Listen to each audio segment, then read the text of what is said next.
কালকি 2898 এডি এবং Indian tour মুভির পরে আবার কমল হাসান স্যারের নতুন মুভি আসতে চলেছে থাগ লাইফ।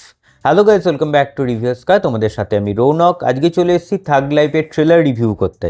সো ট্রেলারটা আমার কেমন লাগলো দেখো। ট্রেলারের যে টাইম প্লেন প্রায় 2 মিনিটের কাছাকাছি, এবং ট্রেলারটাতে যেটা দেখে বোঝা যাচ্ছে যে প্রথম ফার্স্টে যখন ট্রেলারে এই কমল হাসান স্যারের এন্ট্রি হচ্ছে এবং সেখানে সেই দুটো আঙুল নিয়ে যে সিনটা, সেটা দেখে পুরোপুরি ইন্ডিয়ান ট্যুর একটা ভাইবস দিচ্ছিল।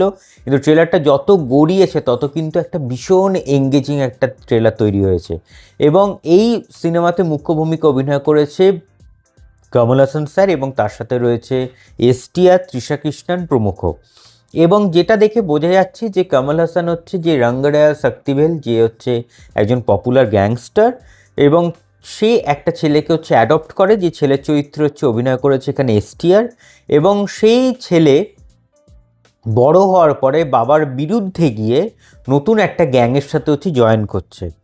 এবং এরপরে কি হবে এর বেশি জানতে হলে আমাদের হচ্ছে অপেক্ষা করতে হবে। আগামী 5ই জুন এটা রিলিজ করতে চলেছে। এবং যেটা বলার যে এই কমল হাসান স্যার তার নিজের জায়গায় তো কামাল করেছে, সে তো বটেই, স্বাভাবিক। কিন্তু অপোজিট সাইডে যদি আমি দেখি, যেখানে সেকেন্ড লিড চরিত্রে এসটিআর, সেও কিন্তু এখানে ভীষণ ভালো রকম অভিনয় করেছে, তাকে ভীষণ ভালো মানিয়েছে। এখানে একটা দেখবে সিন আছে যেখানে সে হয়ে উঠছে চাইছে তার বাবার জায়গায়, কারণ এই যে সে দেখবে একটা জায়গায় বলছে যে আজ থেকে আমি এখানে রঙ্গড়ায়া শক্তিভেল, সেটা কিন্তু তার বাবা নিচে একজন।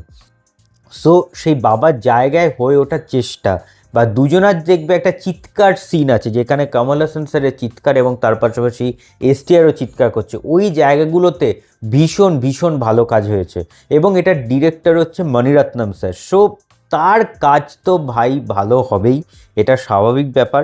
এবং এখানেও অ্যাজ ইউজুয়াল ঘটেছে। এবং যেটা বলে রাখা যে 1987-এ একটা মুভি হয়েছিল নায়কান, যেটার পরে আবার মণিরত্নম স্যার এবং কমল হাসান স্যার দুজনা কিন্তু হচ্ছে তাদের একটা রিইউনিয়ন মুভি হচ্ছে এটা থাগ লাইফ। এবং এনাদের সাথে আবার রয়েছে as a music director AR Rahman. So ট্রায়োর কাজ, এবং এটা তো একটা বম্বাস্টিং কিছু একটা হবে। এবং এটার জন্য আমাদের একটু ওয়েট করতে হবে, আগামী 5ই জুন রিলিজ। সো আমি তো ভীষণ রকম এক্সাইটেড এটাকে দেখার জন্য। সো এই ছিল হচ্ছে আজকে থাগ লাইভ ট্রেলার রিভিউ। ভালো লাইক করে, শেয়ার করে এবং চ্যানেলটা সাবস্ক্রাইব করে দিও। কেমন লাগছে সেটা কমেন্টসে জানাতে ভুলো না। সো ভালো থাকবেন, সুস্থ থাকবেন এবং সিনেমা দেখবেন আমাদের চোখ দিয়ে। Thank you.